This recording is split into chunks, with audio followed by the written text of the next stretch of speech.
வணக்கம். நான் உங்கள் அன்பான சயின்டிபிக் வேதிக் அஸ்ட்ராலஜர் அஸ்ட்ரோலஜி பேசுகிறேன். நல்லது நினைப்போம், நல்லதே நடக்கும். இந்த வீடியோல நம்ம என்ன பார்க்க போறோம்னா, கன்னி ராசிக்கு மே 2024 எப்படி இருக்க போகிறதுங்கிறது பார்க்க போறோம்.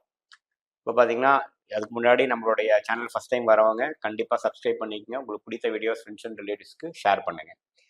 இப்போ கன்னி ராசிக்காரர்களுக்கு மே 2024 எப்படி இருக்க போகுதுன்னு பார்க்கும் பொழுது, ஆண்டு கிரகம் என்று சொல்லப்படுகிற கேதுவும் ராகுவும், கேது ராசியிலும் ராகு 7ஆம் இடத்திலும் நீடித்திருக்க போகிறார் மே மாதம் முழுவதும். அதே போல் சனியும் பார்த்தீங்கன்னா 6ஆம் இடத்திலேயே இருந்து நீடிக்க போகிறார்.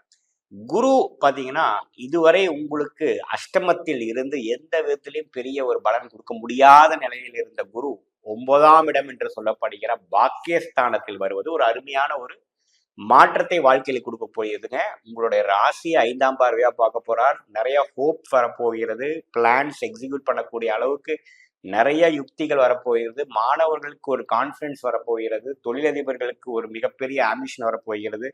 இல்லத்தரசிகளுக்கு இதுவரைக்கும் இருந்த ஒரு பிரச்சனைகளும் ஒரு கருத்து வேறுபாடுகளும் நீங்கி கொஞ்சம் அன்பு பாராட்டக்கூடிய ஒரு குடும்பத்துல ஒரு சுப விஷயங்கள் நடக்கக்கூடிய விஷயங்கள் தென்பட போகிறது. அதே சமயத்துல பாத்தீங்கன்னா இந்த ராகுவோட செவ்வாய் சேர்ந்திருக்கார். நமக்கு செவ்வாய் ஆகாத ஒரு கிரகமாக இருக்கிறது. இந்த மாதம் முழுவதும் செவ்வாய் 7ஆம் இடத்துல ராகுவோட சேர்ந்திருக்கிறதும் மே 10 வரைக்கும் புதனும் ராசி அதிபதியும் போய் அதே காம்பினேஷன் இருக்குது. முதல் 10 நாட்கள் அவ்வளவு சிறப்பாக இல்லை என்பதை நீங்க தெரிந்து கொள்ள வேண்டும். எந்த விதத்திலும் ஒரு இம்பார்ட்டன்டான டெசிஷன் எடுக்கிறது, ஒரு ரிலேஷன்ஷிப் வைஸா இருக்கட்டும், ஒரு பிஸ்னஸ் இன்வெஸ்ட்மெண்ட்டா இருக்கட்டும், ஒரு கோர்ஸ் செலக்ட் பண்ற விஷயமா மாணவர்களுக்கா இருக்கட்டும், எந்த விதத்திலையும் முதல் 10 நாள் ஒரு கிளாரிட்டி இல்லாத ஒரு டைமாக இருக்கிறது. மே 10ஆம் தேதி ஆனதுக்கு அப்புறம் புதன் பார்த்தீங்கன்னா உங்க ராசி அதிபதி ராகு செவ்வாயிலிருந்து விலகி 8ஆம் இடத்துக்கு போவது அருமையான விஷயம். 19 வரைக்கும் சுக்கிரனோட சேர்ந்து ஓரளவுக்கு நல்லாகவே இருக்கிறார். 19க்கு அப்புறம் சுக்கிரனும் பார்த்தீங்கன்னா 9ஆம் இடத்துல போய் குருவோட சேர்கிறார். மே 17ஆம் தேதி 8ஆம் இடத்துல இருந்த சூரியனும் 9ஆம் இடங்கிற பாகிஸ்தானத்துக்கு போகுது.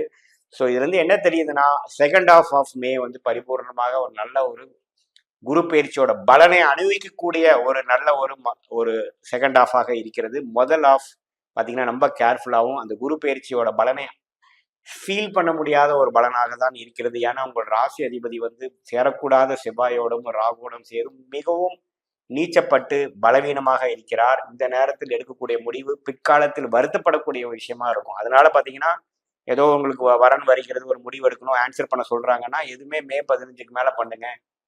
அவசரப்பட வேண்டாம். இம்பார்ட்டன்ட் டெசிஷன் எடுக்காதீங்க. ஒரு இடம் டாக்குமெண்டேஷன், ஒரு வீடு வாங்குறீங்க, இடம் வாங்குறீங்கன்னா இந்த டைம்ல பண்ணாதீங்க.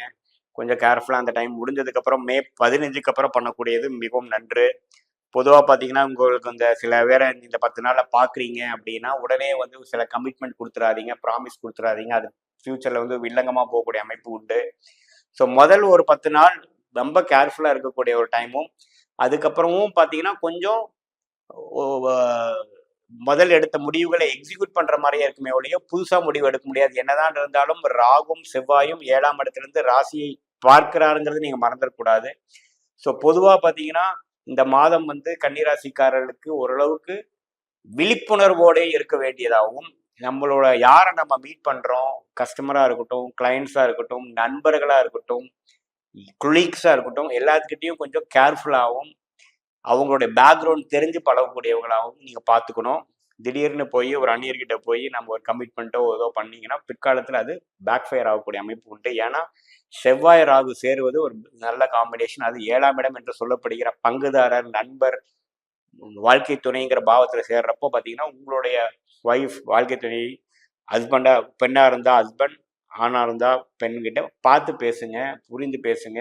கருத்து வேறுபாடுகள் இருந்ததுன்னா கொஞ்சம் பொறுமையாக அதை தீர்க்கறதுக்கு வழி பண்ணுமே ஒழிய நீங்க எடுத்தமா கௌத்தமான்னு பண்ணீங்கன்னா அது பிற்காலத்து பெரிய விளைவுகளையும் ஒரு பிரிவினையும் கொடுக்கக்கூடிய அமைப்பு இருக்கிறது. ஸோ அதனால இந்த குரு பயிற்சியினால கொஞ்சம் ஒரு கிளாரிட்டியோட எல்லா விஷயத்தையும் செயல்படணும். இந்த மே மாதத்து பார்த்தீங்கன்னா வெயிட் அண்ட் வாட்ச்ங்கிற மாதிரி தான் இருக்குமே ஒழிய ஒரு எடுத்தமா கௌத்தமாங்கிற மாதிரி ஒரு விஷயத்துல செயல்படக்கூடிய ஒரு மாதமாக கட்டாயம் கன்னிராசிக்காரருக்கு இல்லை.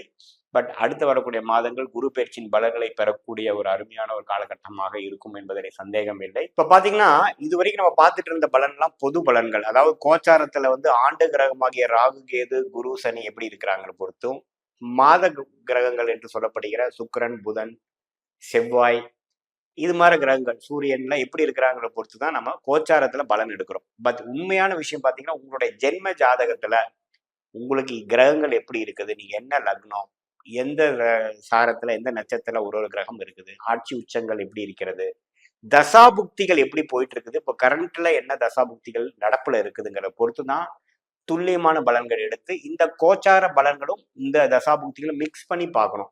ஒரு 80% பார்த்தீங்கன்னா உங்களுடைய தசாபுக்திகள் பலன் கொடுத்து அதுக்கு சப்போர்ட்டிங் ஃபேக்டராக இந்த கோச்சார பலன்கள் நம்ம எடுத்துக்கணும். அதுதான் கரெக்டான துல்லியமான பலன் எடுக்கக்கூடிய ஒரு அணுகுமுறை.